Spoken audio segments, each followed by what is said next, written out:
you get use out of it.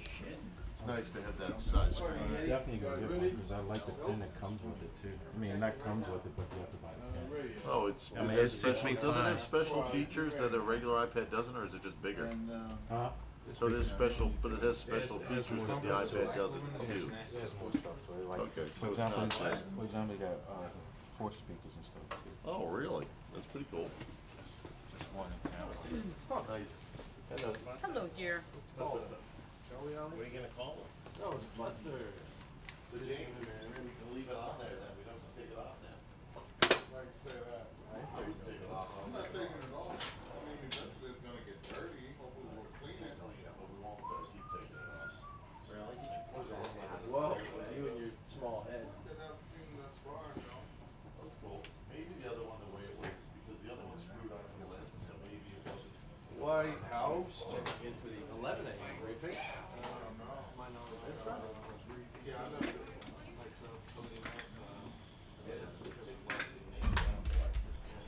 All right. Mic check, check. Check your mic check in. Look. 30 minutes Don't mind the Steelers fan. Hey, hey, hey! Turn that stuff off, man. We are the Pittsburgh Steelers. Hey, you bandwagon, get off the stage. What? We are the Pittsburgh Steelers. Get that bandwagon junk off the stage. It's a Friday. See you, And I didn't know you couldn't sing. Good one, Mary. Good one, Mary. Hey, Mary. Woo! Pittsburgh Steelers. Hey, go back to Pittsburgh. I thought you were Dallas. Uh-oh, Yeah. What happened to Miami? Incoming Here comes the calls. from the White House. It's probably from the booth. Yeah. No, it's everybody in transmission. Oh, shit. Yo, imagine we are the Pittsburgh Steelers. Yes. What's today, Sunday? Oh, yeah, we're Steelers. Tone up on that, please. I won't get rich, Yes. Come on, Ed. Scrubs. Bye. Sounds like Yeah, there's zero. I don't know how to get the audio back in this thing. I don't know what he does on his camera.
Losers. Whoa. The Steelers game was good. That was good. Who made it to the playoffs? Who made it to the playoffs? Yeah, they did. Huh? No, yeah, they lost. Yeah. Well, the Mets do wrong. I don't know. 35. You know, we got a coaching job after that. After that outburst, playoff outburst. Yeah, what did the Mets do in the World What's his name? St. Louis, I mean, New Orleans Saints coach. Now we got a job after that. Miss that Mets? Good for you. Playoffs. More playoffs. Nothing like being there. And you doing a Rev 1 kid You're not gonna jump on that wagon, are you? He's a bandwagon man. Huh? I was been with the Steelers, man. Have you? Bandwagon man. I didn't know that. Just Hey, for tomorrow. Huh? What's that? Just tomorrow. Oh, just tomorrow. Who they playing tomorrow? Denver, 440. Whoa. I'll go with the Steelers. I'll go with the Steelers on that. Playing Sunday. They play Sunday? Why do you want to see the Steelers lose? Steelers tomorrow. Against Denver? Yeah, they had to play the. Nah, I don't think it's gonna happen. Who played tomorrow then? At 440. It's, We got further than Patriots and Chiefs. that's it. Patriots and Chiefs and Denver. Then Night Arizona, time. Green Bay is Next the late game time. Saturday. Who, me? Carolina and Awesome. Awesome. Seattle. I am. I am. Carolina? Yeah. Trying to stay in all Saturday. I don't know. What the spread? I didn't look. Big Bruno. I mean, he said it's gonna be Panthers, but.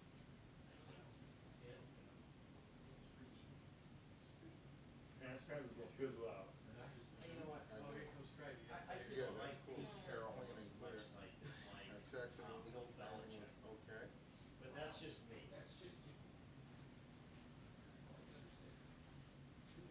No, she wanted to keep you at home. Alright, so this is And, reprogrammed, we back for these lights. And that's the one out in Scotland. Next guy. Yeah, Huh? and I just tested it, it actually works better than the other two, of course. Oh, really? I've never done it personally. So how do you do the charges personally? 8 still, how about 8 smooth too? Yeah. See, those lights is definitely get the panel. Yeah. Wow. They know that. Nice. Don't they know that you need to get home? No, I just don't want to do it. I wonder how do you Oh. flip it over to do one Pittsburgh part? getting 7 right there. Yeah, I know. The over-under is only 38 and a half. What do you think, you gonna take it? I gotta find that out. 7? Yeah. I've never done that. Go down that road and sit. I would take bad weather. Let me jump off for a minute. No, I'll be back. Antonio's I'll not be back playing, at you. and Ben is injured. Oh, please. Finally, a Bronco fan. But I'll take a 60% Roethlisberger over 100% Landry Jones. Landry Jones. Any day it'll be. How is Carolina only? I think we're gonna have a bad day. I hope. Yeah. Is that what the line is for Carolina? Yeah. What is it? 1.5. No. 1.5 for a 15-1 team Seattle's getting it. against number 60 at home. Seattle playing some 1.5 ball. points. Green Bay's getting 7. Seattle playing Way some in ball. Arizona, and New England's giving Kansas City 4.5. Cheap. I put all my money on Carolina. Right. You gonna lose all your money. Put all my money on Cam. Cam can do it. Not the only thing you can be sure is the odds not necessarily in favor of the one. They gotta lose one. Well, they did lose one. They lose two. I'm not gonna lose 2. Wait, they did this one? I thought they lost. Oh, they did, did They're 15-1. Atlanta? Yeah, lost Yep, to Atlanta. they made 14.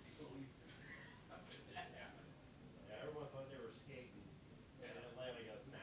And they had just beat it. Yeah, they just beat, they had backed both of those games up. But they were. I gotta grab those letters.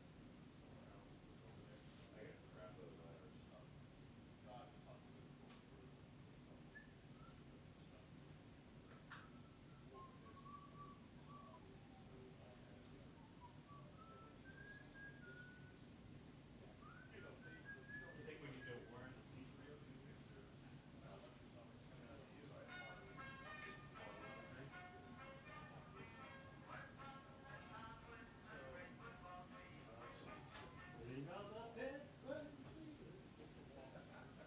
Just as long as it's playing through your head all day. You've already accomplished that. Actually, Ed singing it has been playing Yeah. in my head all. That's horrible. I think if you set it up just once during the repeat, then it'll be. Would that be awesome? That would You be. might do it by accident, because it's Ray running on his phone. You better close that.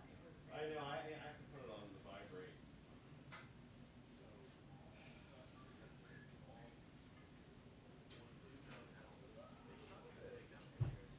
Yeah, I know.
There's like a guy named Wiz Khalifa who does a black and yellow song that they've been using, but it's not, to me, I don't count it as anything, 'cause it's black and gold, not black and yellow.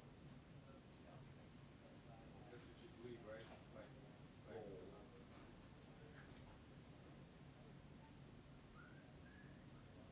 is Roethlisberger playing or yeah? He'll play. Antonio Brown's not playing. He's not? Nope. He's been concussed. I think we're gonna work something out by Saturday. They just Bill said said it it. today. Plus, we just hired your assistant offensive coordinator today. He'll be on our staff. Over on your side of the field. Yeah.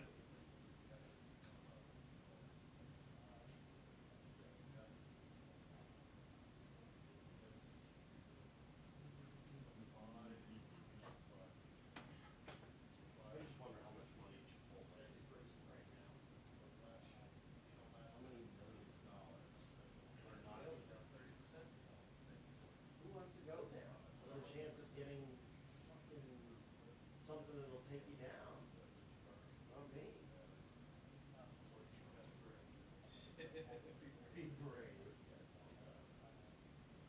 It says they're closing all the restaurants for a food safety meeting on February 8th. That's what Cipro's for.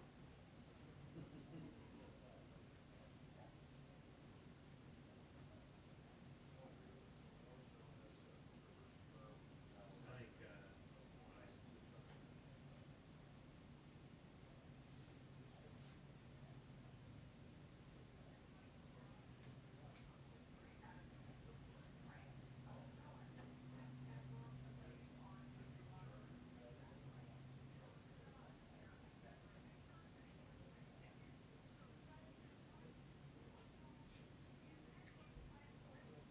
That is so bad.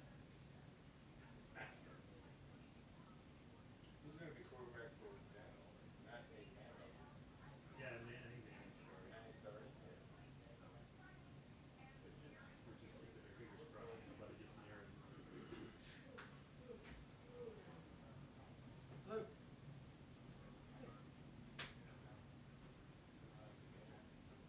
am I gonna get wet? Yeah, yeah, No, I'm not. I'm Sunday actually, game, right? I've been researching. You guys are late Sunday, right? I can stay with Greg, but I really think I'm gonna bring in two other people that I've. That's why I fully expect the emails to come out today. We must have all crews working late Sunday. Then, We don't actually have any I mean, I wanna, I wanna meet them in the next So do they do that, give you a moratorium on, My taxes will say they something. do that for us, You can bring this out. they put a moratorium. No one's allowed to have January 20th off, inauguration. You're not allowed to have one. We need everyone sitting in the crew. Here's your chance. Moratorium. I could do myself. I would do one, have someone else. Well, then you're stupid. But You know how I'm, stupid? you know, I'm gonna think that. Some more salt ever. Polka, this is the sad thing, we all. The Pittsburgh Steelers. I guess there's a Steelers fan I don't today. know about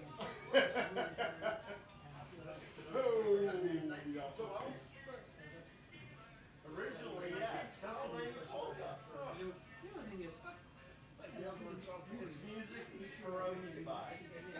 I love pierogi as much as the next, but. That just makes me lose my appetite. Okay, what's that? Go ahead. So, the answer is I've been considerable time researching and Whatever it is he does. Crazy time. conservative check. Didn't really rate them, but it had a Stop loving him. public comments thing, you know, where people rate or review their account. And so you can read what people are saying about it, you know, and, you know, some of them. Go ahead and stare for Murray, man. So based on the He's cracking reviews, jokes on me it's now. I can't begin to replace you know, her. kind of a Stare for Murray. He's cracking In jokes. fact, Greg is in there. You know, I mean, he had. Yeah, four or but five Pittsburgh years. Steelers. Yeah, mean you leave early, though. yeah, well, but again, Alright, let me try to put this together. Watch you early because. I mean, it's possible he did, again. Keep an eye on you. Even if I were using that, I'm not saying it's too bad. I'm still missing. Good condition there. Anyway,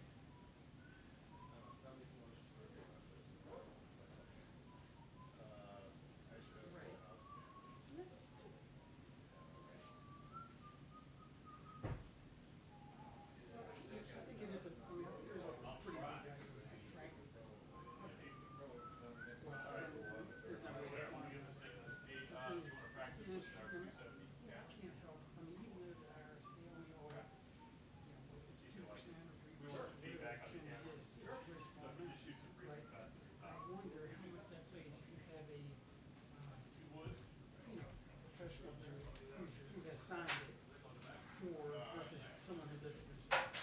I would think that themselves, get all over it. You would think. Anyway, so for that's an argument, you know, for me to stick with somebody. And again, I mean, I don't mind.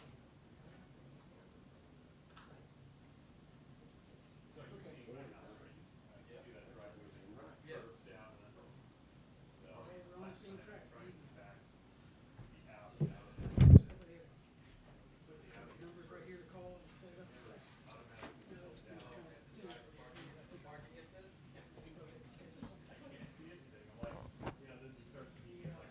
Okay, good enough. I'll talk to you soon. I gotta figure out how to turn it off. It's called parking assist.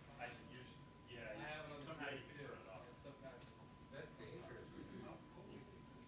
Well, it's good, it's like, in our parking garage, you know, where you park your vehicle, there's something over here, they have these yellow Oh, yeah, things that plate protectors. You need to tilt the mirrors down to see it. Yeah. Do that.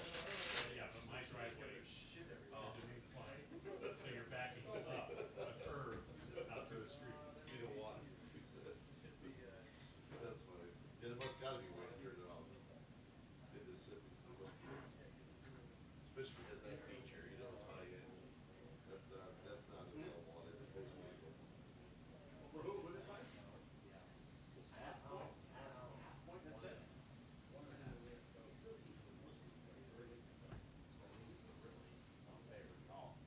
Yeah, pretty much.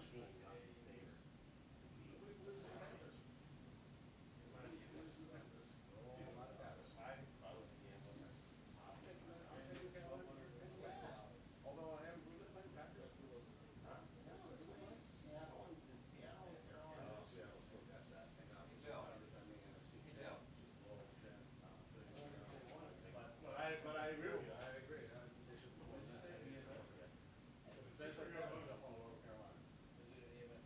Eastern Michigan State? Unless they know something we don't know. They must know something, that's why they have to make sure that we're, you know. I mean, yeah, how do you feel? Yeah, you know, man, you can't just put my pictures anywhere. Something we don't know. Oh. There's no photo credit on that or anything? Yeah, we got photo credit. You come in, look and say. Part of the tour too. Should I charge you? I did it as a charge. Hey, I just Hard, posted, you start printing pictures of it? Just right. I mean, that's my I noticed that, $60 admission, Am I crazy? but if you were a, something that you have to pay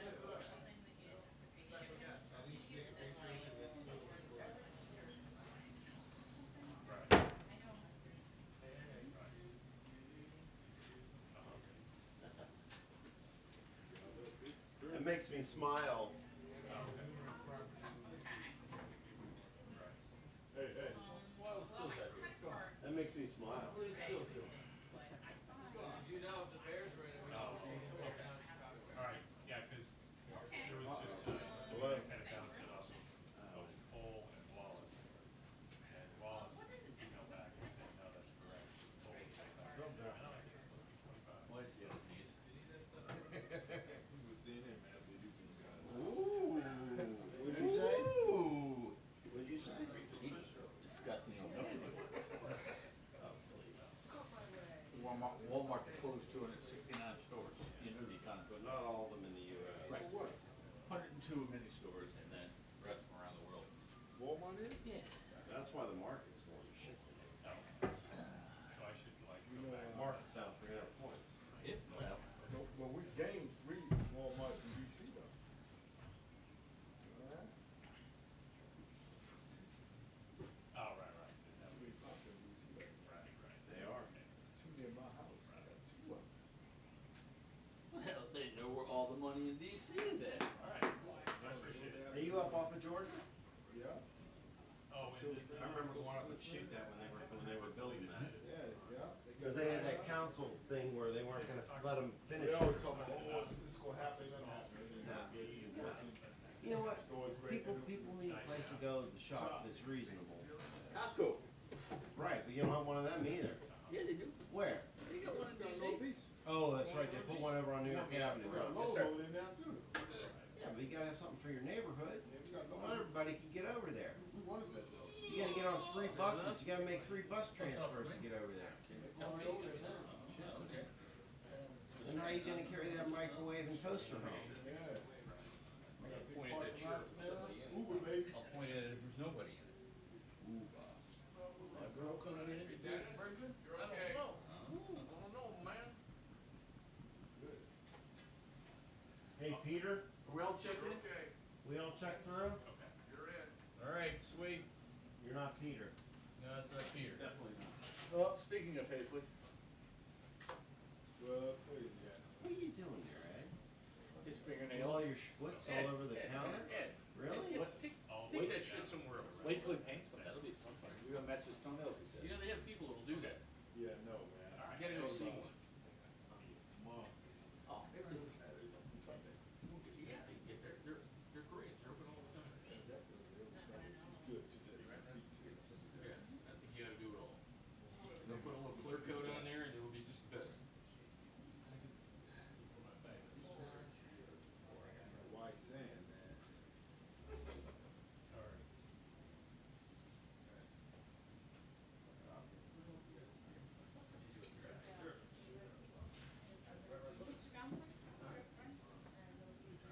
Hey, Charles? Trying to be nice. Did you see that email from Diana? No. Did they get out there and do it? Good thing, huh? I don't have to get ready to.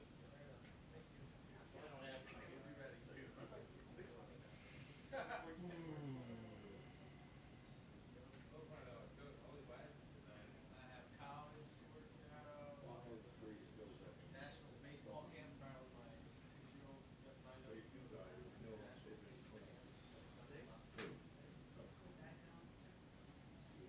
Hey, pizza's on it first. You mean, Mark's Mike's. oh, yeah. Well, that's why they moved the thing to 11 o'clock. I knew that. I knew that when it came out last night. Gotta go. Working home early. Been out of town for 2 days. I knew that shit. Gonna get see the kids. Boy.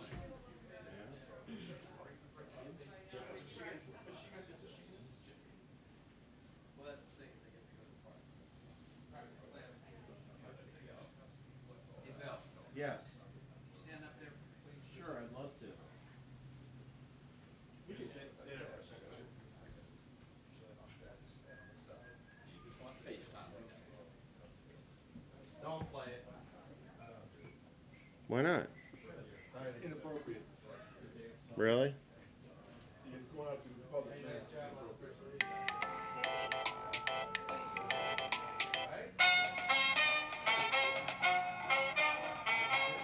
Yeah, and then you got, all the credit for it too, that was pretty good. Hey, let's do it. It'll probably make it on ESPN. There you go. Mike, yeah. I'm done. Viral.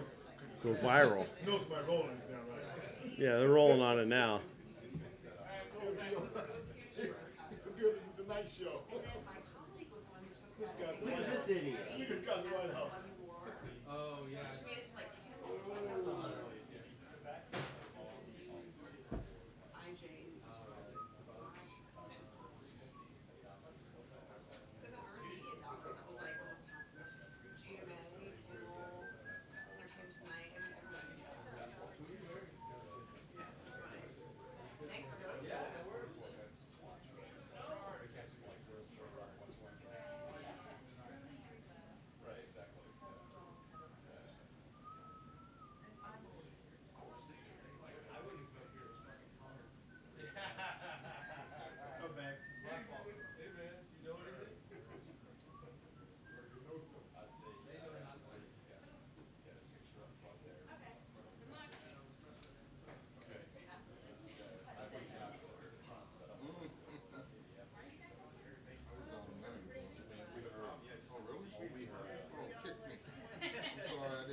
you or Manziel or both could go to Dallas. Oh, my. You have, what's his name from San Francisco is in the exact same situation RG3 is in.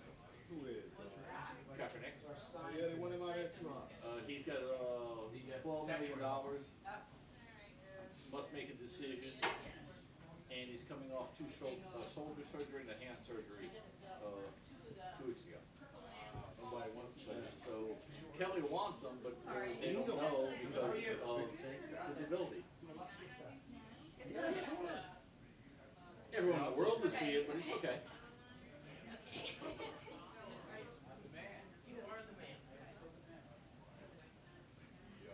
Thank you so much.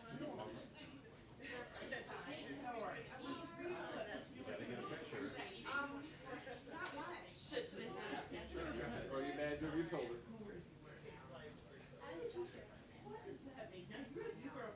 He stands on the little thing there, so I can go for an hour and a half. Yeah.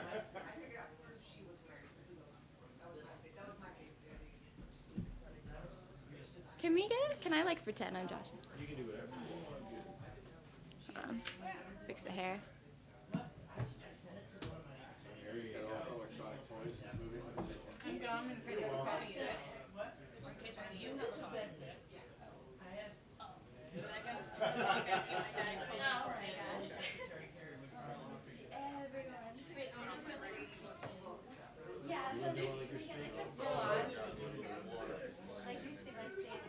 Ed's gonna do it. Like this shot. Don't have some. Ed was once a world famous photographer. Still, hold Oh, on. my. Point to somebody. Before that arrest. Point. Yeah. Great. Here you go. Oh, check those photos. Let's go, Bill. There you go. Close up. Look at that one. Seriously? Got a point now. There you go. Have a little attitude there, you know. Just shaking the head. Mom's I don't know. called. Mom's called. Oh, she is? I see you on TV. Wait, were we actually like on TV? You never know. Yeah. No, These no, cameras no, are no, good. no. My dad was like, I'm turning on C-SPAN right now. Oh, it might be on C-SPAN. Oh my god. Because it's aiming right at the building.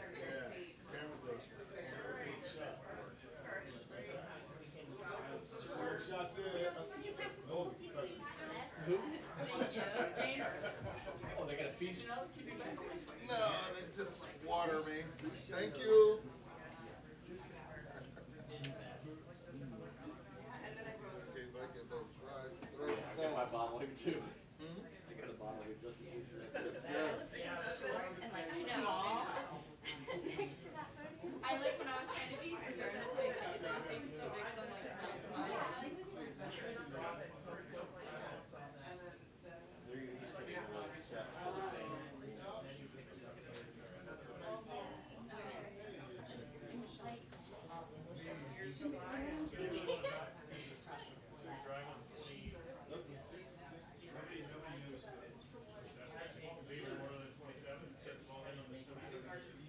The briefing should have started already. It's not 11:15. 11 o'clock. It's not supposed to start until 11-ish. With an extra S, I mean extra H, one-ish.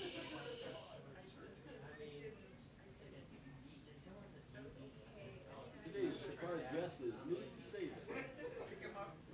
He's gonna have visitor. Or Nick said. Nick Saban.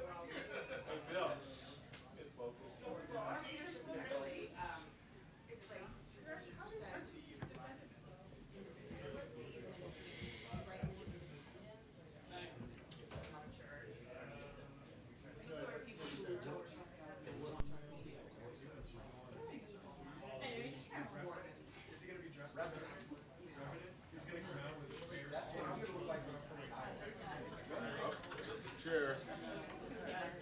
Getting close. He's in the house. On the air is Saturday. Getting close. Uh-huh. No, for Tuesday. Keep going, keep going.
We really don't want to shoot James.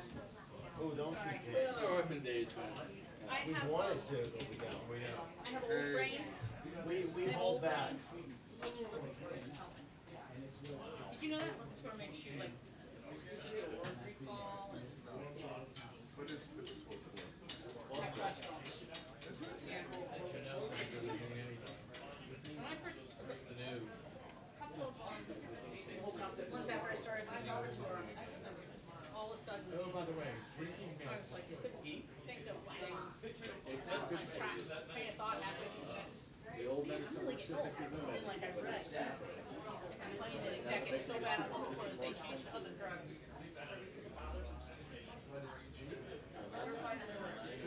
It doesn't bother me, it's my immune system. I know how it is. I was like, I can't.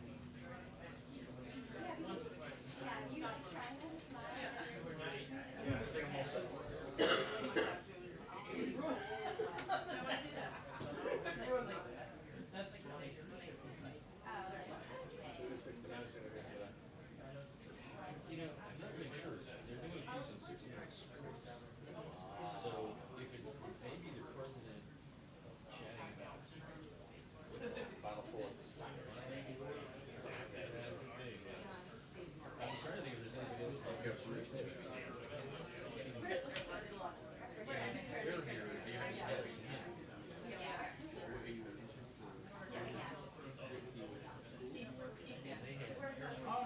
I'm in New York and did that. Oh. She was nice now. She's a good friend of mine. Yeah, I was in Montana. I actually went to Normandy last year, but Very close friend. yeah. You see her?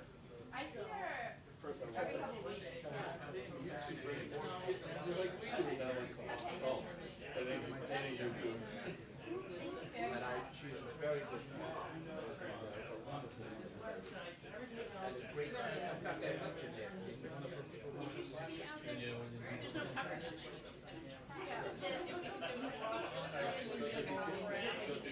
He's still like a huge really.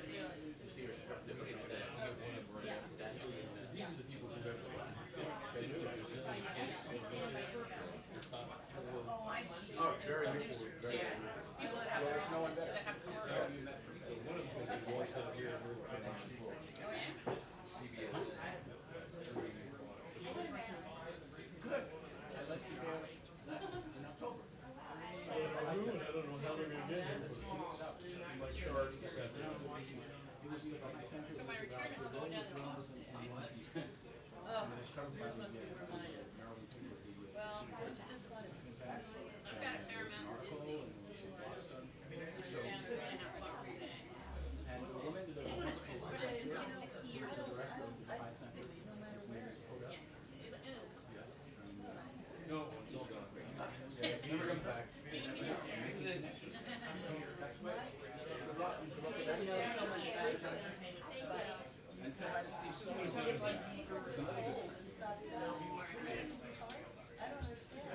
It's the big investors. Yeah, it's a big investment. Still taking a Well, profit we don't around. have our own chance. It's all the big funds. What's one $1 billion today and move it And they into a short bank it, account. yeah. Everyone else's value drops. They make a few pennies on each share and because they have so many of them, just throw money. I just don't understand. But you'd think they would want everything to stay like a solid time, but no.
1 o'clock briefing, and then an updated schedule said 11. I said, I hope we're not having an 11 and a 1. Yeah, really separate, yeah.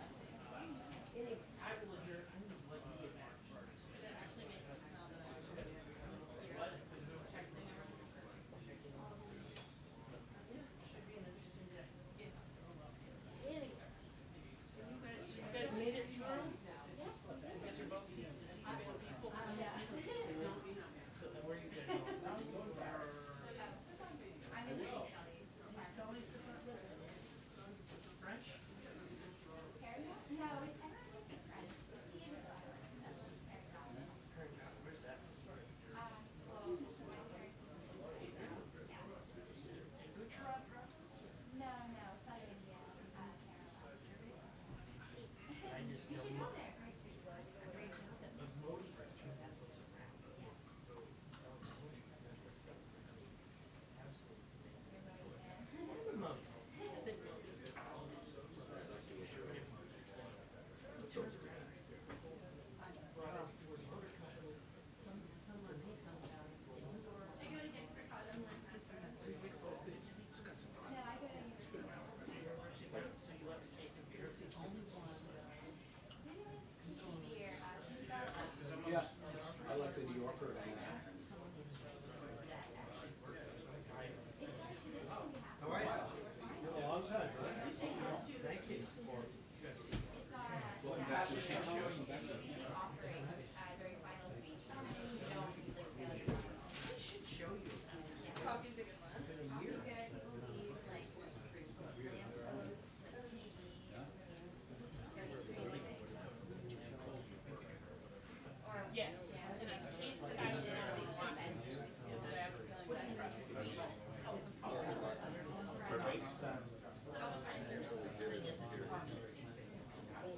yeah.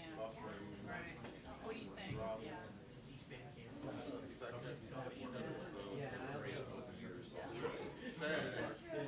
No, but it's Oh, yeah. I'm gonna find out. Not really. Very. I don't know how it's gonna. I don't think it turned out well. I don't think it turned out well. Said, get the defense and,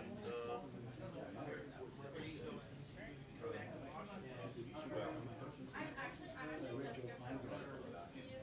on break right now. we're all in here. And I will have some programming. And that was the end. And this is the story. It continues. And I hope to be in. Any minute. I mean, that's a book in itself. And the paper, which were, that's for my semi-retired. I'm done in the version. Thing was, But doing other things. when in the Naval Academy, he could not find the grounds the Naval gave me to go 3-4 miles home. No, he could not go home. I mean, he was in the gates.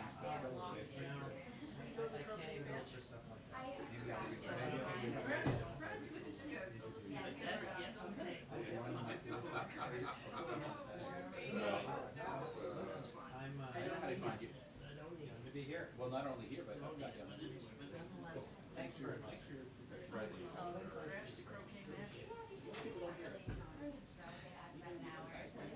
I was with friends and we were kind of dressed up just for like downtown Annapolis and then we just kind of walked around. No, I'm from Maryland. No, I haven't. My brother lives in Annapolis. He lives down now. I've been to different events. I haven't been to Belleville. Yeah. It sounds like it's good. It's very cool. Lots of art style and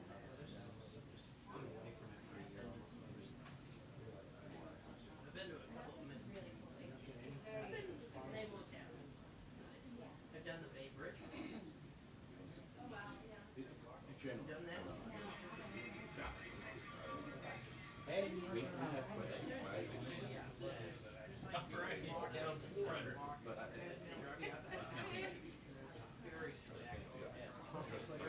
It's all Walmart driven. Oh, yeah, please. they come out with earnings dates, they didn't earn it? Closing 269 stores. Worldwide, yeah. Two of the stores that we're gonna build in DC, they've said, forget it, we're gonna build them in Now they're having to pay people $2 over minimum wage. Right. They'll kill them. You start putting money in people's pockets.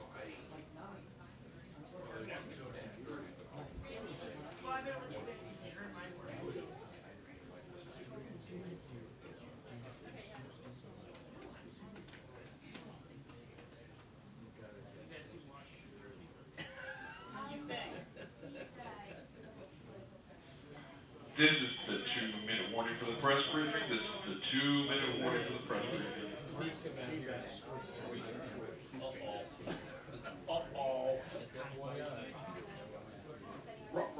Oh, yeah. Here's all be cool.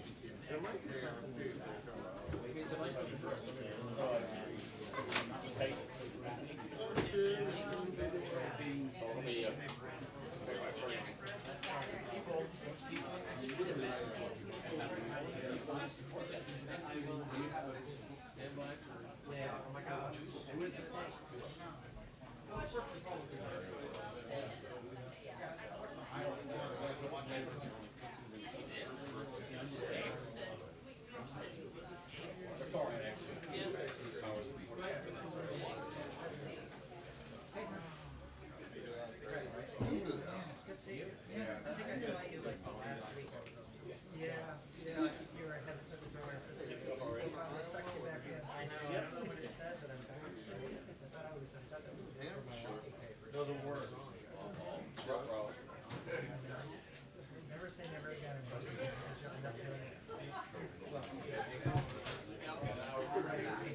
It doesn't work. For this briefing, probably not.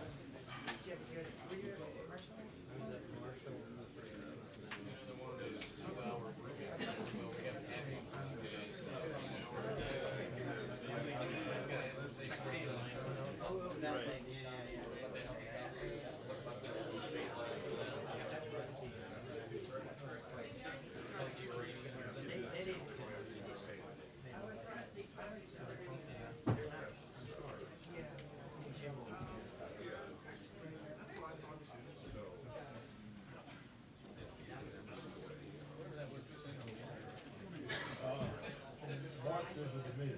Mark, y'all guys to know. Maserati, you down there. Send me all Tracy, I got nothing to do all day.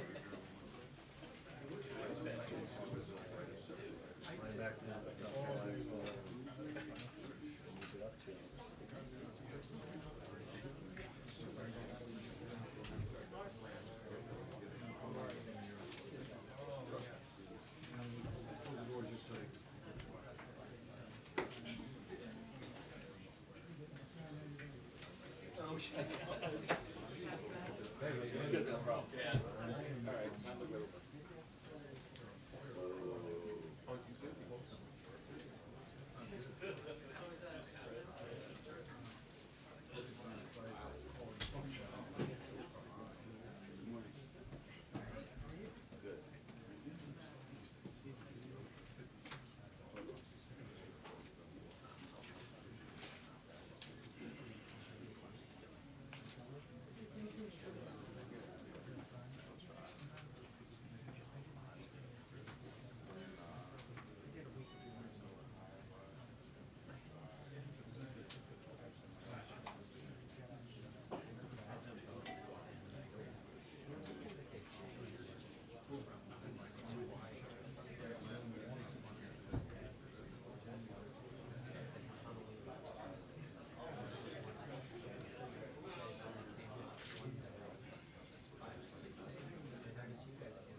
Unless it should, they didn't convince you first, or confuse you first, yeah.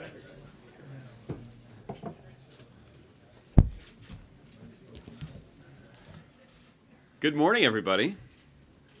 Happy Friday. I just want to do one quick thing at the top before we go to questions. And this is just in response to a number of questions that we've received over the last couple of weeks and about the implementation of the international agreement to prevent Iran from obtaining a nuclear weapon. We are aware that Iran has made important progress in fulfilling the obligations and commitments that they made in the context of that international agreement to dismantle significant portions of their nuclear infrastructure. There are important steps that they have committed to take, and they will not be receiving any sort of sanctions relief until the IAEA has been able to independently verify that those steps have been completed. And the IAEA also, moving forward, will preserve significant capability to monitor Iran's nuclear program to verify their ongoing compliance with the agreement. So just as a quick reminder, it seems useful to walk through very briefly the steps that Iran has committed to take before any sanctions relief will be provided. This includes essentially or completely shutting down every pathway that Iran has to acquiring enough fissile material to develop a nuclear weapon. That meant that Iran had to follow through with a commitment to eliminate 98% of their uranium stockpile. We do actually know that this is one element of their commitments that they did fulfill. They shipped 25,000 pounds of enriched uranium out of the country over the holidays. They also made a commitment to stop spinning thousands of centrifuges and to remove and to place into storage 13,000 of those centrifuges. And those storage facilities will also be monitored by the IAEA to ensure that they remain there. And most importantly, there will be ongoing monitoring by the IAEA of Iran's nuclear program. And that's critical because we do have the ability, if we detect that Iran is not fulfilling all of their commitments, that we can snap sanctions back into place. And that is written into the agreement as well. So I don't have an update for you on timing. I think that is a key question. There's obviously understandable interest in that. I don't have an update for you on timing, but we know that Iran is making important progress. But ultimately, the limiting factors here are both Iran's completion of these tasks and the ability of the IAEA to independently verify that those tasks have been completed. So that's essentially what remains to be done. And all of it underscores the significance of this agreement. And obviously, critics of the agreement and critics of the administration note that Iran will get sanctions relief. The amount of that sanctions relief is often exaggerated by the critics. But somehow they fail to acknowledge that when President Obama took office, the world was quite concerned that Iran was racing to enhance their military or enhance their nuclear capacity so that they could build a nuclear weapon. And in fact, because of the tough and principled diplomacy that was advanced by President Obama, we've actually seen Iran dismantle so much of their nuclear architecture that we have blocked every pathway they have to building a nuclear weapon. That's a substantial accomplishment. It certainly makes the world safer. It strengthens the security of our closest allies around the world, particularly Israel. And it enhances the national security of the United States. And that's why the president pursued it. So with that, Darlene? On that. Sure. When you say timing, do you mean waiting for the IAEA to issue a statement of verification? I mean, I don't want to leave you with the impression that that's the only thing that we're waiting on. We are both waiting for Iran to complete the steps that they said that they would take, and for the IAEA to independently verify that those steps have been completed. It's important not to separate those two things because it may in fact be, Mark, that they have completed all the steps that they need to take, but we're not going to take their word for it. We're actually going to make sure that we have independent verification by nuclear experts. So we see those two things. They're two steps, but we see them as inextricably linked, primarily because we're just not going to take the Iranians' word for it if they've taken the steps that that they have taken the steps that they are supposed to take.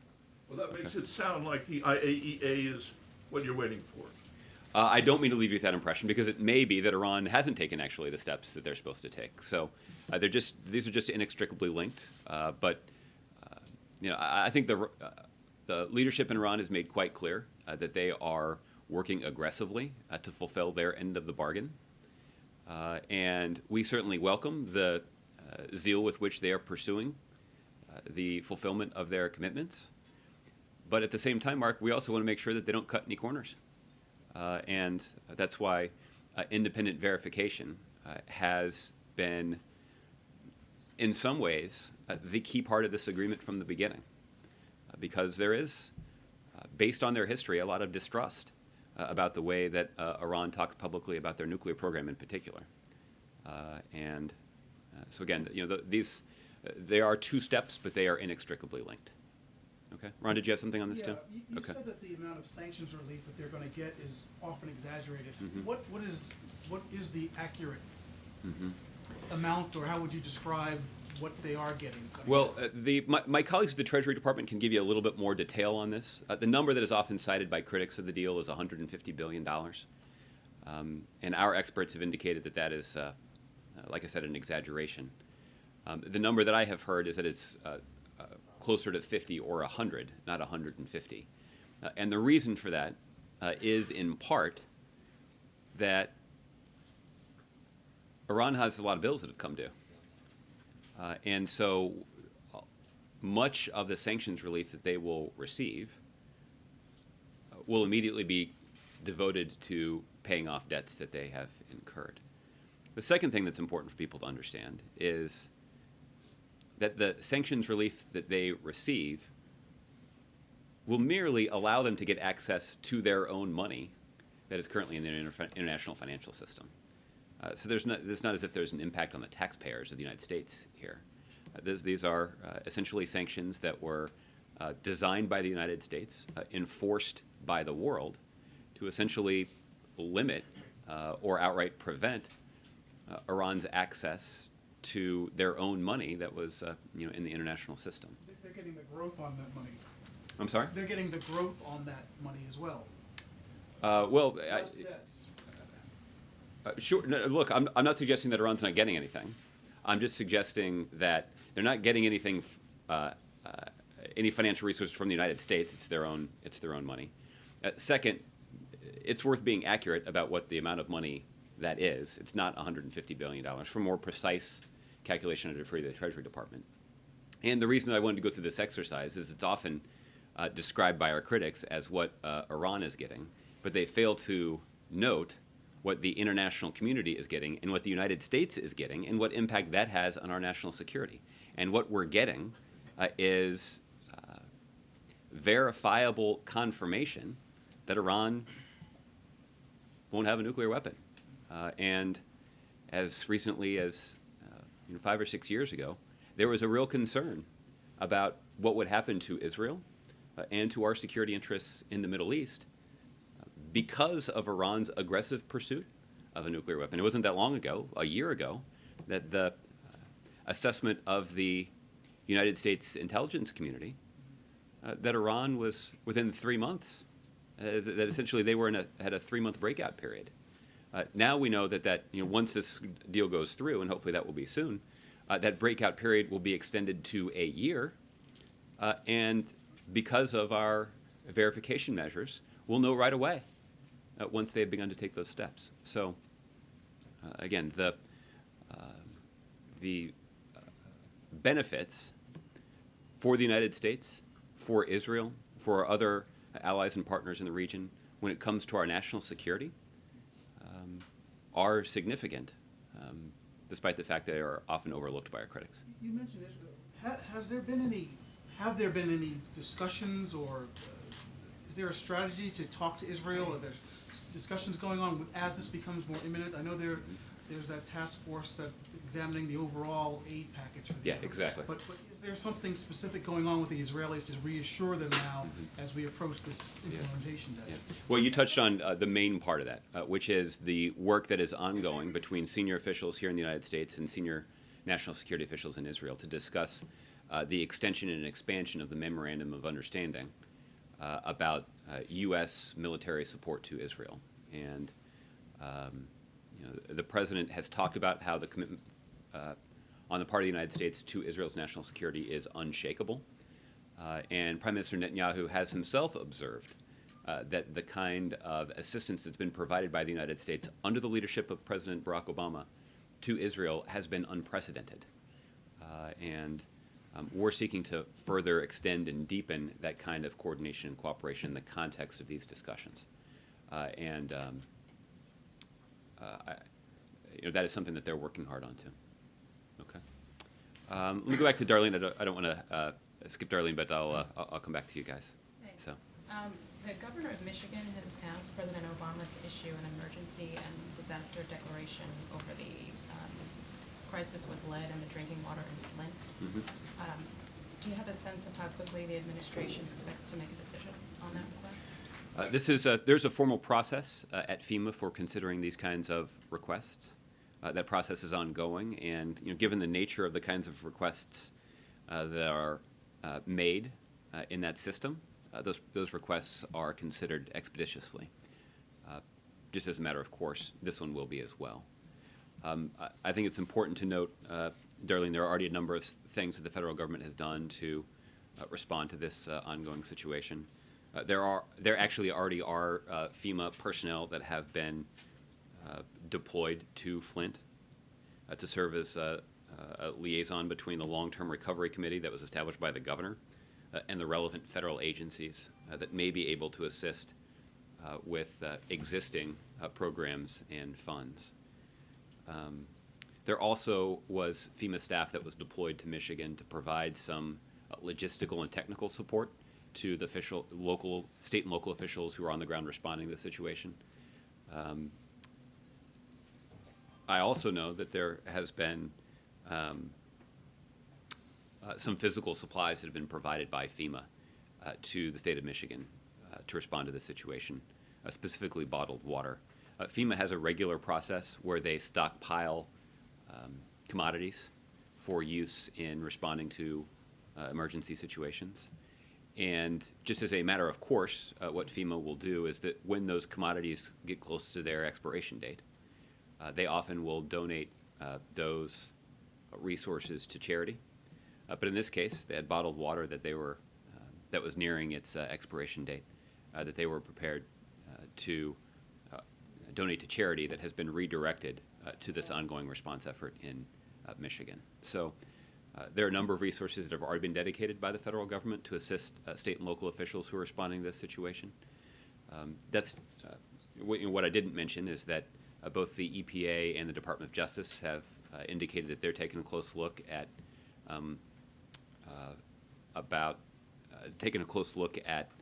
this situation in terms of the science and in terms of the impact that it has had and could have on local populations. And the Department of Justice has obviously taken a look at the decisions that led to this particular situation. So there's a lot that's already going on in Flint, but obviously the governor has made a request through the formal process, and it's a request that we'll consider expeditiously. Is there a chance there could be a decision as early as this weekend, or? The potential for that certainly exists. For an update on the timing, I'd actually refer you to FEMA. And then to follow up on the terrorist attack in Indonesia the other day, Mm-hmm. What does it say about the strength of the Islamic State group that they've now carried out the terrorist attack in Indonesia, which is kind of far away from some of the other places they've carried out similar attacks? Well, there are a couple of concerns, when it relates to the ability of ISIL to spread their violence, mayhem, and murderous ideology. The first is concern about foreign fighters. So these are individuals who've traveled from around the globe to Iraq and Syria to take up arms alongside ISIL. The concern, obviously, is that these individuals could use their foreign passports to return to their home country and organize and carry out acts of violence. There's a substantial number of individuals from Indonesia who have traveled to Iraq and Syria to take up arms alongside ISIL. And so the threat that is posed by foreign fighters is significant, one the Indonesians are keenly aware of.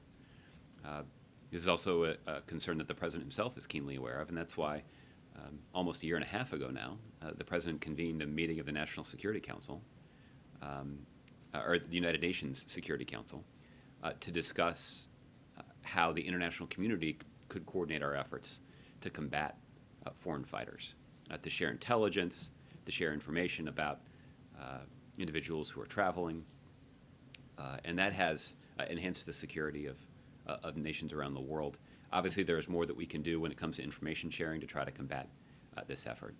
The second source of concern, Darlene, is actually a concern that is acutely held here in the United States, too, which is the way in which ISIL has capitalized on social media to spread their ideology and to try to radicalize vulnerable individuals. And so there obviously is an effort, an aggressive effort that we have mounted both here in the United States and around the world to try to combat their online radicalization efforts. And in fact, when the president was in Southeast Asia at the end of last year, he was in Malaysia, he talked about how the United States was supporting the Malaysians as they established a regional fusion center that could be used to coordinate the effort to counter ISIL's online radicalization attempts. So there are a variety of ways in which we are supporting the Indonesians as they counter this threat. I don't mean to leave you with the impression that we know exactly at this point, or at least that we're prepared to talk publicly at this point about who carried out the heinous attacks that you referred to, or how they were able to carry out those attacks. That's still under investigation by the Indonesians, and we have offered our support to them. And as I mentioned yesterday, it certainly bears repeating that our thoughts and prayers continue to be with those Indonesians who were affected by this terrible act of violence. Okay, Jeff. Josh, there's another big sell-off on Wall Street today. How closely is the White House tracking this? Are you concerned about it? And is it any signal of maybe some other problems with the economy, despite the president's optimism that he expressed earlier this week at State of the Union? Well, Jeff, I'm always reluctant to talk about day-to-day movements in the stock market. That reluctance continues today. I would note that there was that most of the market indices closed somewhat higher yesterday. Now they're down again today. Obviously, these are market movements that are closely watched at the Treasury Department. They watch financial markets all around the world and are carefully evaluating what sort of impact they could have on the broader economy here in the United States. I don't know that the president's necessarily been briefed on today's movements at all, but I think they highlight. I guess there are three things that come to mind. The first is there are a lot of other data points to indicate the strength and durability of the U.S. economy. We just got jobs numbers 1 week ago today that showed at the end of last year that 292,000 jobs were created just in December of 2015, and that was the continuation of the longest streak of private sector job growth in our nation's history, 70 months now, north of 14 million jobs created over that period of time. That's an indication that the U.S. economy continues to be quite durable, despite, and this is the second point I wanted to make, despite the kind of volatility that we see overseas. Now, there's no denying that weakness in other markets with whom we do extensive business is going to be a headwind for the U.S. economy. But we're mindful of that, particularly as the international economy becomes more integrated. We have to be sensitive to movements that we see in the economies of other countries. The third thing I'll say is that's why the president continued to aggressively advocate in his State of the Union for additional policies here in the United States that would allow us to build on the momentum that we're already seeing in the job market, but also allow us to strengthen the U.S. economy, particularly for middle-class families that could be vulnerable to some of the effects that we're seeing from weaknesses in other countries' economies. So that's why the president has championed nearer-term solutions like investments in infrastructure and raising the minimum wage, but also encouraging Congress to take the kinds of steps now that will position our economy over the long term to succeed. And these are investments in early childhood education and other policies that would open the door to a college education to more students and workers and their families. So the president's obviously got a lot of ideas, and I think that even some of those who are concerned about the impact of the market volatility today on the U.S. economy should join the president in thinking over the long term about what we can do to better prepare the country to withstand that kind of volatility in the future. All right. On a separate topic, following up on Michigan, did the EPA drop the ball on this issue? This is something that they've been aware of. Is there any concern that they didn't fulfill their duties on this apparent crisis in Michigan? Well, Jeff, at this point, I'm quite limited in what I can say about attributing any sort of blame for this particular situation, primarily because the Department of Justice has taken a look at this question. The EPA has obviously been involved, and they're involved now in trying to respond to the situation. But in terms of who could be to blame, what actions state officials took, both before this incident and its immediate aftermath, are questions that ultimately are being investigated and will have to be answered by the Department of Justice. Okay, Margaret. Josh, back on the Iran deal. Mm-hmm. It's my understanding that the IAEA issues this report, then the member states look at it, Secretary of State Kerry will review, sign off, and that triggers the process for sanctions being lifted. Does the president intend to read this IAEA report or be briefed on it before that happens? I would anticipate that the president will get a briefing on the findings, and but I also would not anticipate that the need to review the IAEA report would lead to a significant delay in moving forward. Part of that's because we're in ongoing communications with the IAEA about their work. So, it's unlikely there'll be any surprises, which I think would allow us to review that report without any significant delay. You could do this all in one day. Well, I don't have an update in terms of what the timing would look like or how quickly we could turn it around. My colleagues at the State Department may be able to give you a better assessment of that. But I would not anticipate a lengthy delay once a final IAEA report has been issued, primarily because we continue to be in regular communication with them about their ongoing review. Josh, when you heard from the Secretary of State this week, he stood up at a podium and said Iran poured concrete into their reactor at Arak. We had a press release saying they'd shipped out uranium. It seems the U.S. is independently verifying some of these things. So I know that technically we're waiting on this IAEA report, but frankly, it seems that the U.S. is saying we are full speed ahead, going ahead with this deal, regardless of that IAEA report. That's just a technicality. Well, I assure you that when this agreement was being negotiated, the important independent work of the IAEA was considered to be much more than a technicality. As I noted earlier, getting the IAEA access to the information that they need to verify the initial steps that Iran is taking and be positioned and have the access they need to verify their compliance with the agreement on an ongoing basis was a critical part of the agreement. And primarily that's because there's ample reason to distrust what Iran says about their nuclear program. Their track record on this is less than stellar.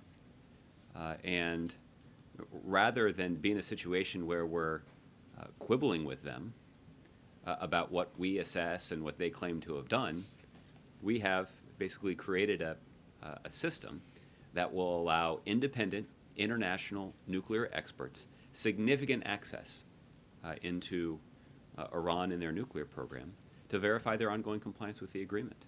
And that was a critical part of these negotiations, and that's why we're going to rely on those international experts moving forward to ensure that Iran is living up to their commitments. not only the incident with the sailors this week, it was quickly resolved, but you also have Iran testing ballistic missiles in the past few months, and as you continue to know, Iran meddling elsewhere in the world. So when you hear from the administration implementation day is just days away, it seems like a sure thing. It seems like no matter what misbehavior you see with Iran right now, this deal is on. Well, we have been quite clear from the very beginning, long before a deal was even reached, that the negotiations were focused primarily on Iran's nuclear program. That was our number one concern. It's also the number one concern of our allies in Israel as well. The reason that the United States, Israel, and the broader international community was concerned about the possibility of Iran developing a nuclear weapon is that in so many other areas, Iran's a pretty bad actor. Iran supports terrorism. Iran has an aggressive ballistic missile program that is under development. Iran regularly menaces Israel. That's the kind of country you want to be sure doesn't have access to a nuclear weapon. That's why we made it a priority. That's why our international partners made it a priority. That includes the UK, France, Germany, China, and Russia. They all made that their priority. And we have succeeded, or hopefully will soon succeed, in verifying that Iran has taken the necessary steps to block every path they have to developing that nuclear weapon. That doesn't eliminate the long list of concerns we have with their other behavior, but I think it does help explain why we've made preventing them from getting a nuclear weapon a top priority. Now, there are a variety of ways that we're going to continue to impress upon the Iranians the need to address our other concerns as well. And we've been pretty clear about the fact that Iran is potentially subject to significant sanctions as a result of the ballistic missile testing that has been reported. So we're going to continue to apply pressure to them. Ron mentioned the enhanced support that we're going to provide to our allies in the region. And that includes the Israelis, but also our partners like Saudi Arabia and the other Gulf countries. But I think the other thing that is notable from all of this is that the diplomatic engagement that has brought us quite close to this international agreement to prevent them from obtaining a nuclear weapon is also helping the United States in other ways. It's because of that established diplomatic channel that we were able to promptly resolve the situation of the U.S. sailors that ended up in Iranian territorial waters. I know that. Incentive of sanctions relief just days away. Well, again, let me explain why I brought this up. There are a lot of our critics who suggested rather rash and irresponsible reactions to this situation. One U.S. senator suggested that the United States should delay the State of the Union address. There was one U.S. senator who was on television last night who was apparently suggesting that in response to this situation that the President of the United States should have either bombed or invaded Iran, or both. It's unclear to me exactly how either of those proposed responses would have resulted in a better outcome. Because the outcome, as we all saw, was that these sailors, 14 hours after they were picked up in Iranian waters, were released unharmed with their boats. So I do think that the kind of diplomatic engagement that the president has aggressively pursued in the face of blistering criticism from our critics has, I think, quite clearly shown how it advances our national security interests to pursue the approach that the president has. And again, I think it is difficult for our critics to make an argument otherwise. But you mentioned that Iran could be sanctioned for its ballistic missile testing. Are you saying that the U.S. can now sanction Iran for testing ballistic missiles once this deal goes through? Well, we have never taken off the table the ability of the United States to impose sanctions on Iran based on our other concerns about their behavior. But you've delayed that action. Well, there has been significant discussion about the possibility that the United States could impose sanctions on Iran for their over their ballistic missile program, and I certainly wouldn't rule out that that's something that could be imposed here at any time. So that has always been an option on the table, and we talked about how the nuclear agreement would not resolve the long list of concerns that we have about their ballistic missile program or about their human rights record or about their menacing of Israel. We've also been clear that this nuclear agreement did not in any way impair our ability to hold Iran accountable for those kinds of nefarious activities either.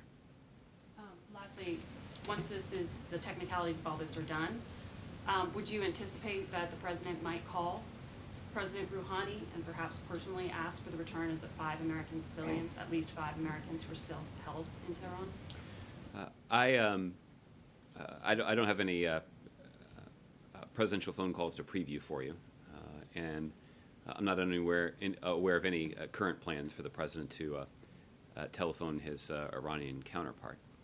As it relates to those Americans who are currently and unjustly held by Iran, we have, in the context of these nuclear negotiations, Secretary Kerry made clear that every time he met with his counterpart to discuss their nuclear program, he also made it a point to raise our ongoing concerns with about these Americans who are being unjustly detained. And I think that's an indication that we have made this a priority. You've heard the president talk about how this issue is quite personal to him. I don't have an update for you of our ongoing efforts to secure their release, but we certainly believe strongly and have made it a priority to tell the Iranians that we're ready for our American citizens who are being unjustly detained in Iran to be released. So, in short, you don't think that the U.S. loses leverage on Iran to get the American civilians back by giving this sanctions relief and taking the pressure off of its economy? It is our view that we have always made clear that we would not, and it would not be in the best interest of those unjustly detained Americans to make their cases somehow contingent on this nuclear agreement. That's not going to make it easier for us to get them, to bring them home. We continue to make a strong case to the Iranians that that these Americans are being unjustly detained in their country and that they should be released. We've made clear that that's a priority, and it will continue to be until they're brought home. Okay, Laura. Yesterday night at the Republican debate, as usual, the president was attacked several times on foreign policy. Did you watch the debate, and what's his reaction to those candidates saying America is a mess and does not have any more influence all over the world? Unfortunately, I did watch part of the debate last night. I regretted it deeply. I don't believe the president made that same mistake. As for a response or a rebuttal, the president had the opportunity on Tuesday night to address the nation, where he delivered his fundamentally optimistic and confident view about how the United States is the greatest country in the world. We have the most stable and durable economy of any nation in the world. We continue to have the greatest fighting force of any nation in the world. And we continue to have the capacity to advance our interests around the world. And we're using them. Are you annoyed by those permanent critics during the Republican debate? I mean, no, primarily because we hear a lot of overheated rhetoric, but not a lot of facts to substantiate it. The other thing that was notable about last night for me is, I never thought I'd pine for the days of Herman Cain, but at least he had a 999 plan. It was outrageous, but at least he had an affirmative governing proposal and agenda. You didn't hear anybody with even a semblance of a 999 plan. So I don't think. I mean, next to all these guys that were on the stage last night, Herman Cain looks like a policy wonk.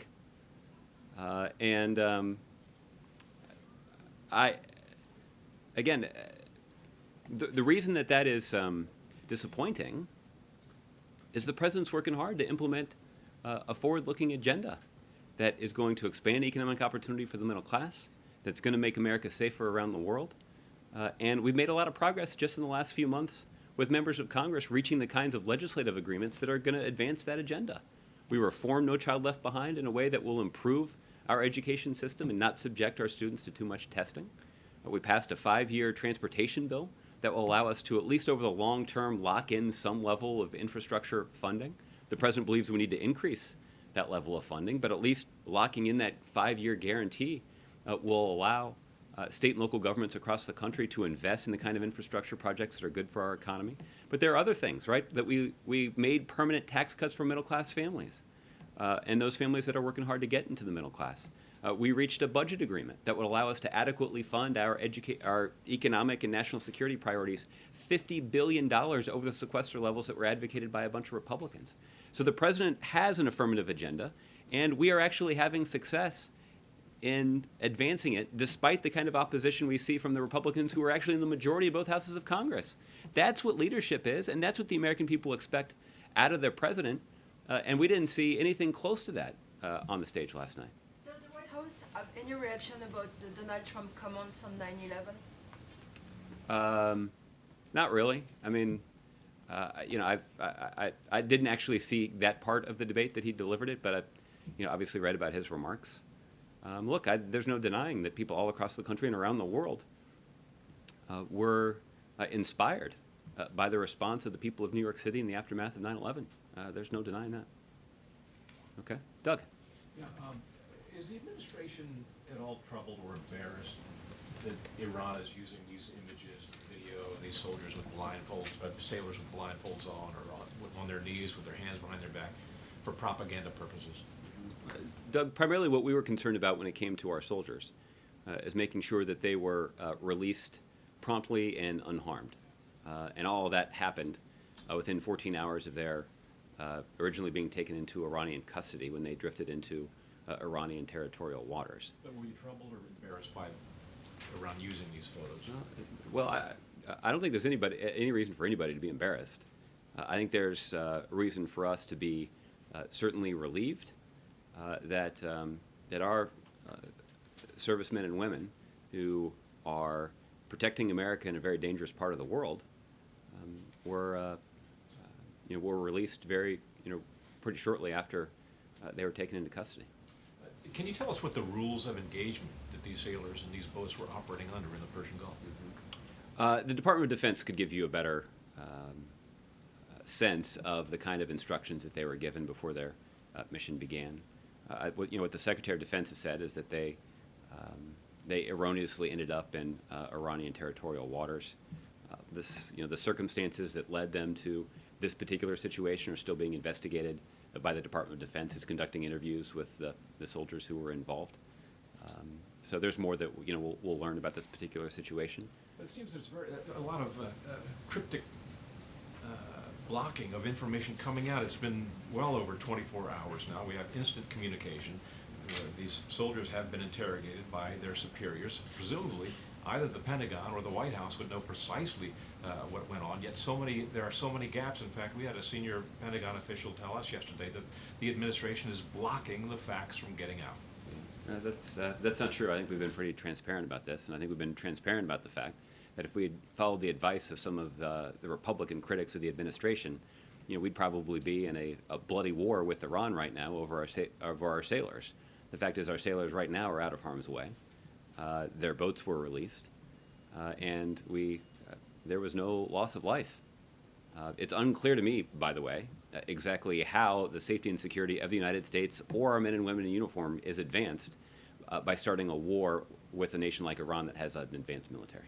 These sailors are part of the Fifth Fleet. If their instructions are to do nothing, and from all appearances, they were apprehended by much smaller boats, much less armed boats, and we understand that we're not in a state of war with Iran, which again raises questions about Iran's behavior, blindfolding these guys and holding them at gunpoint. but they're members of the Fifth Fleet. Is the Fifth Fleet under instructions to do nothing in the event of something like this happening? Well, again, you'd have to check with the Fifth Fleet. I feel pretty confident in telling you they didn't just do nothing. But you can go ask them exactly what their response was. Whatever it was consistent with the president's strategy that led to the prompt and safe return of those sailors about 14 hours after they were originally taken into custody. Okay. JC? Although I'm sure everyone is pleased, especially the sailors and their families, that they are returned safely, and diplomacy did rule the day, in a sense. I think the only people who are unhappy about it are Republicans. Well, that's... For some reason. That's their problem, I guess. Yeah, I guess it is. The fact is that this could be very well seen as a violation of the Geneva Convention, where they were traipsed out in front of cameras, which is totally a violation, as prisoners, in a sense, under their jurisdiction.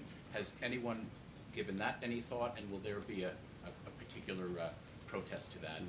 Or are you pleased that it's over and you're moving on? Well, JC, we certainly are pleased that it's over. We are pleased that our sailors were released unharmed and promptly, 14 hours after being taken into custody and without shots being fired to secure their release. When it comes to the Geneva Convention, my understanding is that it primarily applies to prisoners of war. And obviously, as Doug noted, we're not at war with Iran. So based on what I've been told, the Geneva Convention doesn't apply in this particular circumstance. But again, what we were focused on from the very beginning, from the earliest reports about this incident, was the safe and prompt return of our sailors, and that's exactly what we secured. And we did that without delaying the start of the State of the Union, and without launching any sort of military action against the nation of Iran. But you could understand how the visual effect is a serious one. There were guns, they were blindfolded, as Jim said. It was I've seen just war or not war. It depends on your definition of what that kind of involves. Well, no, from that standpoint, JC, we're not at war with Iran. I'm also not denying that this is a dangerous situation. Clearly it is. Again, that's a reason for us to be appreciative of the sacrifices and risks that our men and women in the military take to keep us safe and to keep us free and to advance our national security interests, even in one of the most volatile regions of the world. I also think it underscores the value of responsible, mature presidential leadership. The president didn't start a war over this. The president pursued diplomatic engagement through his Secretary of State, who had an open diplomatic channel of communication with his Iranian counterpart. And because of that important diplomatic work, our sailors were released unharmed 14 hours after being taken into custody in their own boats. It is, again, as I said earlier, I think Republicans would be quite hard-pressed to make the case that a better outcome was possible here. Okay. Greg. A year ago yesterday, Warren Weinstein was killed in a drone strike in the border region of Pakistan. Both you and President Obama, I think after that strike, promised a review of what went wrong. And I guess a year on, I'm hoping that you can share some of the conclusions of that. And I'm curious if you had the opportunity to share those conclusions with Mr. Weinstein's family. Mm-hmm. Well, Greg, as the president stated last spring, there are no words that can fully describe the pain and sorrow that Dr. Weinstein's family must be feeling about his loss. That pain and sorrow is felt by the president himself, who took responsibility for the counterterrorism operations that are conducted in that region of the world, including the one that claimed Dr. Weinstein's life. The president took the extraordinary step of directing his national security team to make public as many details as possible about that operation and to be forthright about the tragic loss of life. I should point out that Dr. Weinstein was not the only innocent civilian that was tragically killed in this incident. There's another individual from Italy, Mr. Laporto, who was also killed in that counterterrorism operation, and we mourn his loss as well. the fact is the American people, especially the Weinstein family, deserve to know the truth about what exactly happened. And that's why the president directed that his team make as much of this public as possible. Out of respect for the family, there's not a whole lot of more information that I can discuss publicly. There have been, let me say it this way, the handling of this particular case has allowed the government to develop some better tools to more effectively engage with families who are in this tragic situation.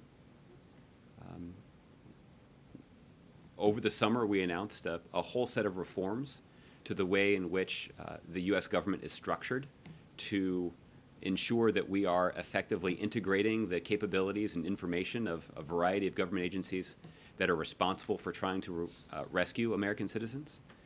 We want that process of trying to rescue American citizens to be as efficient and as effective as possible, as you'd expect.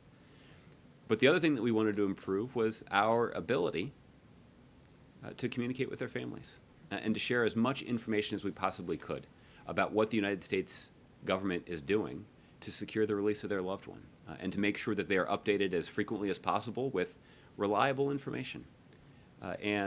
We put in place those reforms, and we're hopeful that those reforms will allow us to do this work more effectively, both in terms of rescuing more Americans, but also in terms of being more sensitive and being more effective when communicating with their families back here at home. Has the investigation into the strike led you to any conclusions about drone strikes and signature strikes? Has it led to any changes in the way we prosecute that portion of the war? For any changes in policy, Greg, I think I'd have to refer you to the intelligence community on this. Obviously, over the last several years, the president has tried to implement some reforms to our counterterrorism operations more broadly to try to be more transparent. What is clear is that there continues to be an incredibly high standard for avoiding civilian casualties when carrying out counterterrorism operations. That standard hasn't changed. And in fact, that standard, that very high standard, is also applied to operations that are carried out by the United States military as well. And I would note, just for your reference, that just earlier today, Central Command issued a news release laying out a couple of incidents in the context of our counter-ISIL campaign that led to some civilian casualties. Again, that is consistent with the approach that the president has prioritized, to be as transparent as possible about our operations, and also to be forthright when the civilian casualties that we work so hard to avoid are nonetheless sustained. Okay? Joe, nice to see you. You too, Josh. Just to follow up on one question about the sailors, is there no protest for the United States to file, or is the administration and the Pentagon leaning in the direction of saying that these were simply bad choices by the sailors? Well, Joe, they're still looking at exactly what circumstances led to these American sailors ending up in Iranian territorial waters, that aspect of this particular situation continues to be under investigation. And you've talked a little bit about the linkage between the sailors and the engagement with Iran. How much of it was improved relations with Iran that led to the release of the sailors, and how much of it was just a sense that this situation as it occurred might have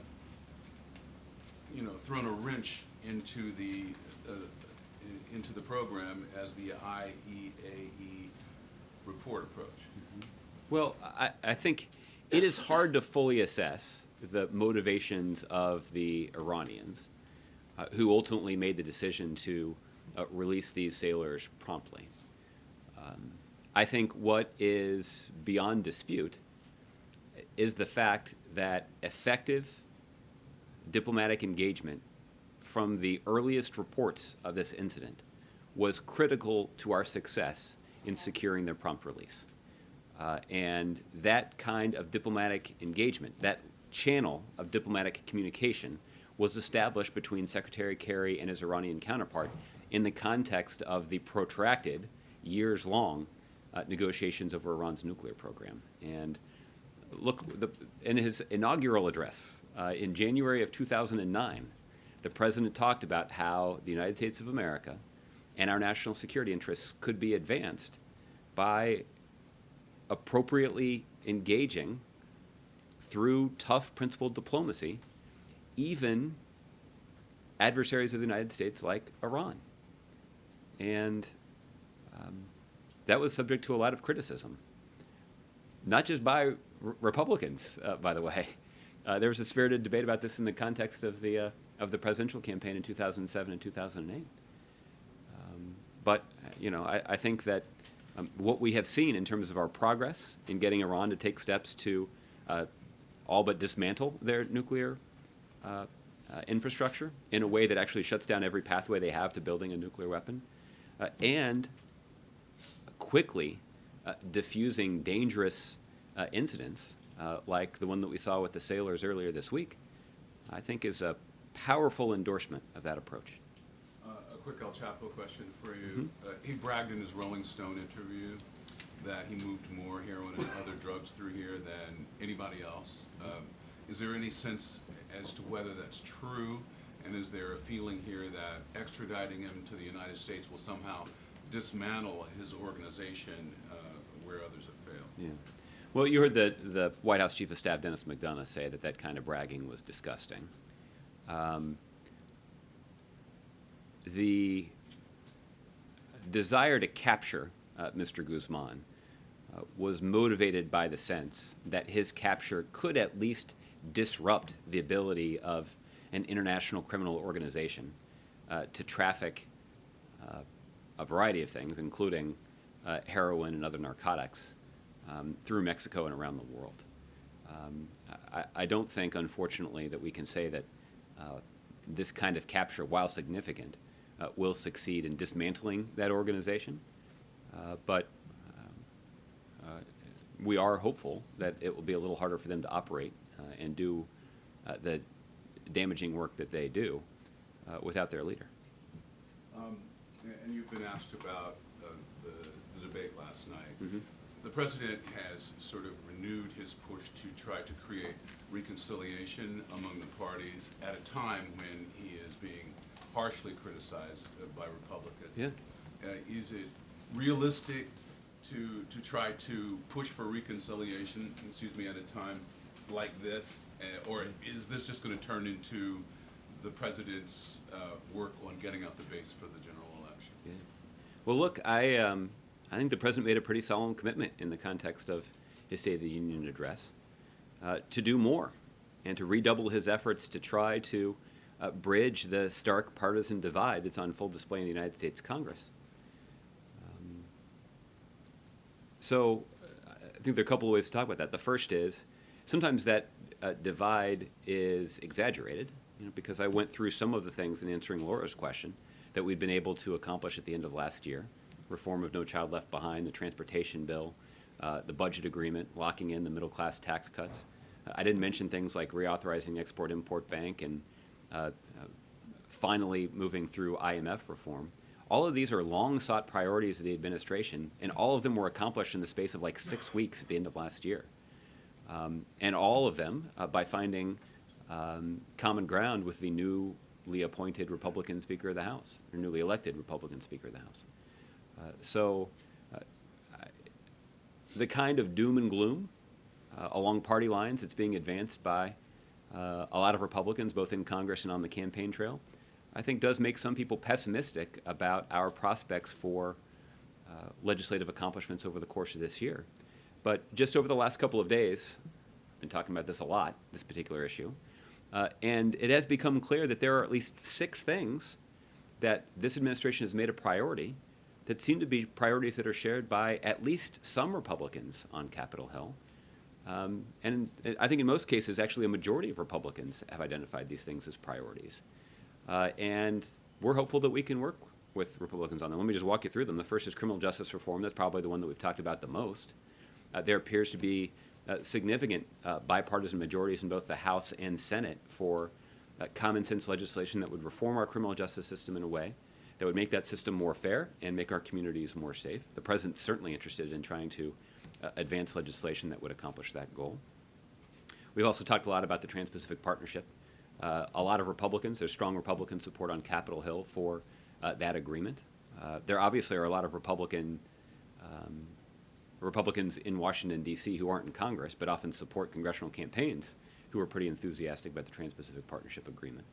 And that gives us some confidence that we'll be able to build a bipartisan majority to see that agreement be ratified this year. The other thing I would point out, the president talked about how he was going to put Vice President Biden in charge of redoubling our efforts and ramping up our investments in trying to cure cancer. That got a lot of applause in the hall where the president was speaking on Tuesday night. And that's because we have seen even some conservative Republicans who don't have too many compliments for the president's agenda say that they strongly support investments in medical research and development, both because of the economic benefits associated with those kinds of investments, but also because of the medical breakthroughs that could be realized that would save people's lives. The fourth thing I would point out, the president had pretty direct praise for Speaker Ryan's commitment to trying to find new ways to fight poverty. The president singled out one policy idea that Speaker Ryan had put forward. Would be expanding the earned income tax credit to include those workers that don't have children. The president believes that actually sets up a pretty good incentive. And we even saw some comments earlier this week after the president's speech from some Republicans on the House Ways and Means Committee saying that they thought this could be a promising idea and that there might be an opportunity to work with the administration to advance it. So that's certainly something that we'd be interested in considering. The fifth thing is fighting prescription drug abuse and heroin addiction. We've seen a lot of Republican presidential candidates on the campaign trail talking about this issue. This is something the president's been talking about for quite a long time. The director of the ONDCP, Mr. Botticelli, has obviously made this a priority. And he's got his own personal, powerful story about fighting addiction and countering addiction and helping Americans overcome addiction. And we'd obviously welcome the opportunity to work with Republicans on that. The sixth thing is something that at least some Republicans support, and this may be an area where there's not a majority of Republicans, and that's just on an AUMF, on authorization to use military force against ISIL. This is obviously something that the president's enthusiastic about. I know that Speaker Ryan has been hosting discussions on Capitol Hill, or asking other Republicans to start talking about how to advance this kind of legislation through the House. I know there are some members of the Senate who feel strongly, both on the Democratic and Republican side, that this is something that Congress should do. And we obviously have demonstrated a willingness to work with members of Congress on this issue. In fact, we didn't just call on them to pass an AUMF. We actually wrote a suggested AUMF and sent it to them so that they wouldn't have to do too much work. And then we actually sent senior members of the President's National Security Team to testify about this legislation in an open hearing in Congress. So we're clearly committed to this effort. And look, those are 6 important things. And if we could make some progress on those 6 things, even in the context of an election year, and even in the context of a Democratic president and a Republican-dominated Congress, that'd be a pretty good thing. And the president's certainly hopeful that we can do that. Okay, sorry for the long answer. John. Thanks for taking the question. Mm-hmm. I wanted to follow up on the situation with Iran and the sailors. Mm-hmm.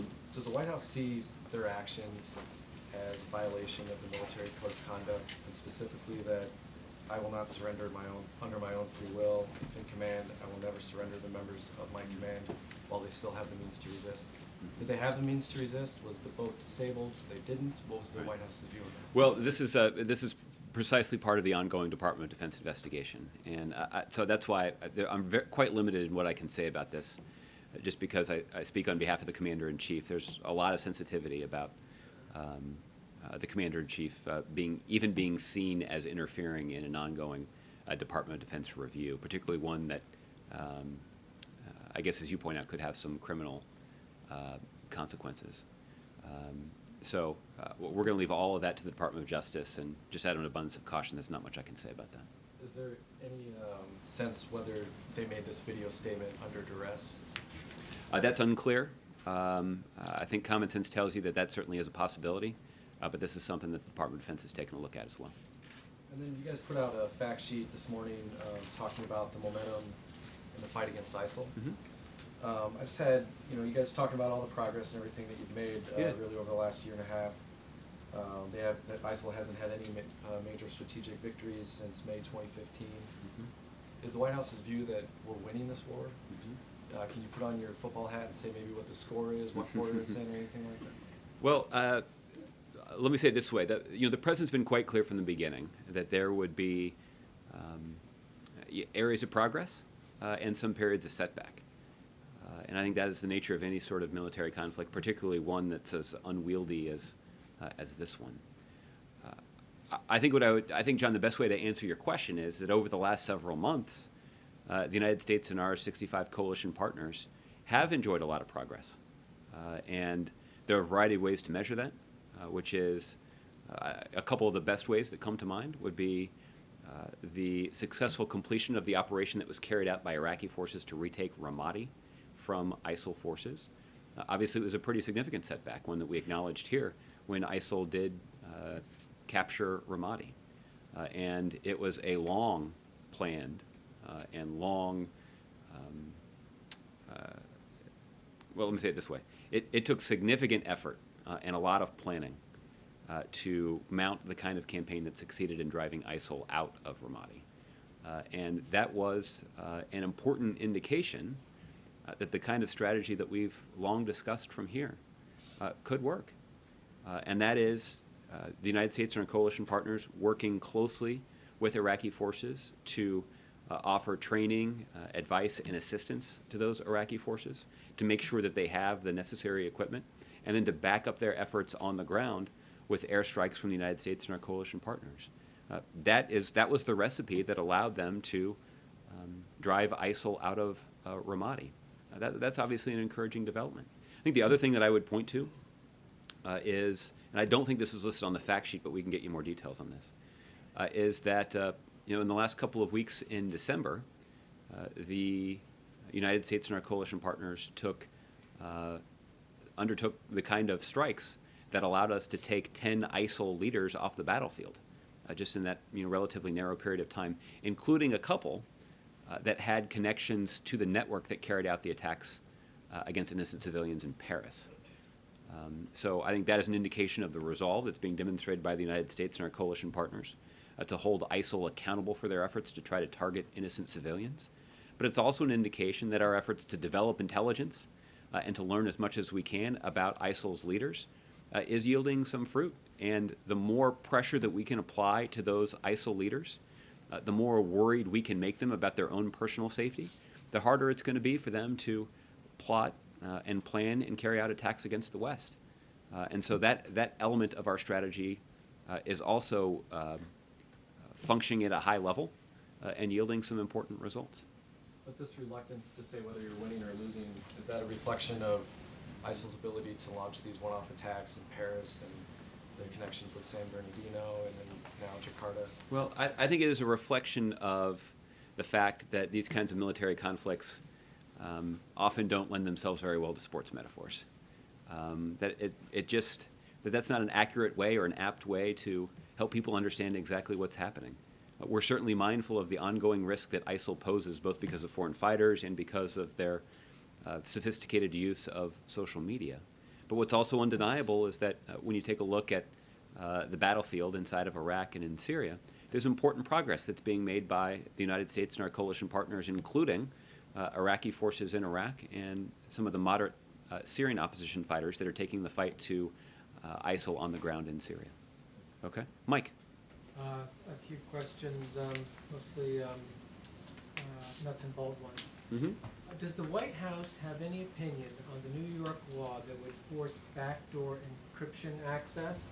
Are you concerned that there's a risk that local governments could have access to information the federal government doesn't if that New York law were passed? Mike, I have to admit, I'm not familiar with that New York law, but why don't I have my colleagues at the NSC who work on this issue see if we can get you a response. And I'll get it to the person who's very familiar with it, Okay. Bloomberg. And then another nuts and bolts question. The chairman of the House Ways and Means Committee and the chairman of the Finance Committee in the Senate yesterday said they were working on an effort to address international corporate tax law, including both inversions, which the White House is certainly quite concerned about, and repatriation. Is the White House going to engage with them on this? Do you have any sense of whether you can support this effort for a legislation that would address these specific international tax law consequences? I'm not familiar with the specific proposals that they have put forward, but I think that the things that you have identified, or I guess that you've identified that they have identified, are also problems that we've identified as well. So I'm confident that we'd be happy to engage in a discussion with Republicans on Capitol Hill about making our tax code more fair, more simple, and particularly when it comes to the corporate tax code. You know, there is the potential that we could close some loopholes that only benefit wealthy and well-connected corporations, and potentially even lower the rate for everybody. So we want to do this in a fiscally responsible way. We want to do this in a way that reflects our sort of our priority of expanding economic opportunity for everybody in America, particularly middle-class families and those families that are trying to get into the middle class. And the president's talked about how there are some elements of our corporate tax code that are quite unfair. It's not middle-class families that are stashing their profits overseas to try to avoid taxes. It's well-connected corporations that are taking advantage of those tax havens, and it's not fair. Part of the idea was to let them to bring that money back. Well, and so that's the question is, can you do that in a way that actually is fair? There are, the previous time that this was done, I know that there are a number of studies that have taken a close look at this, and that the previous time that this occurred, the revenue that was generated by that repatriation holiday was dedicated much more to things like corporate bonuses and padding the bottom lines of the companies, and not on like creating jobs and other things that would actually be good for the broader economy. So, so again, I think we can take some, we can find some optimism in the idea that both Democrats and Republicans agree that these kinds of loopholes in the corporate tax code are a problem. But thus far, our proposed solutions have been quite different. And I think that just frankly reflects the differences in the priorities that have been identified by the individual parties. But that certainly won't prevent us from having a conversation. Lastly, I'm curious how you can say, if we accept that Islamic State is following a terrorist strategy, which I think most people do, that they've had no strategic victories in recent months. I realize, short of, taking over a country's capital, victory can be in the eye of the beholder, but given that the whole idea of a terrorist strategy and conventional military thinking is to affect audiences, domestic, foreign, your own organization, your potential sympathizers, how can you analyze that an attack in Paris is not a strategic victory for a terrorist strategy, or an attack, even if it's a tiny one, in the United States is not a strategic victory for the kind of terrorist strategy that they're pursuing? Yeah. Well, the fact sheet that we put out was specifically related to our military efforts to counter ISIL, and the sentence is just that ISIL has not had any major strategic victories in Iraq or Syria since May of 2015. So they were pretty specific. That's okay, but I definitely want to make sure that you take a look at the fact sheet when you get a chance. Okay, Ron. There's some reporting suggesting that the White House National Security Team is in the final stages of reviewing a Pentagon proposal to close Gitmo. True? What I can confirm for you is that the Pentagon, at the instruction of the President, has been working on developing a